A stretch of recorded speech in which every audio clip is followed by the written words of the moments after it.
হযরত ওমর রাদিয়াল্লাহু তাআলা আনহু একটু পরীক্ষা করতে চাইলেন রাখাল রে, দেখি একটু বেশি দিলে কাজ হয় কিনা।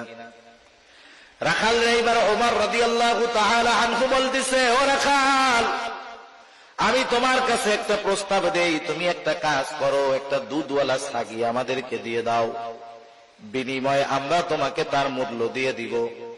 এতে আমাদের দুধের দ্বারা তৃষ্ণা নিবারণ হবে, গোশতের দ্বারা ক্ষুধা দূর হবে। তোমার মালিক যদি তোমাকে জিজ্ঞাসা করে যে ছাগল কোথায়, তুমি বলবা একটা নেকড়ে অথবা বাঘে আক্রমণ করে ধরে নিয়ে গেছে। এটা স্বাভাবিক, মাঝে মধ্যেই ঘটে। রাখাল বললে মালিক বিশ্বাস করবে।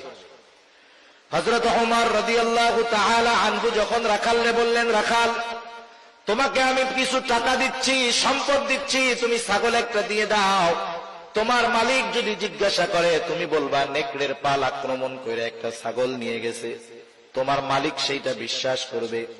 রাখাল সাথে সাথে হতবাক হয়ে গেল।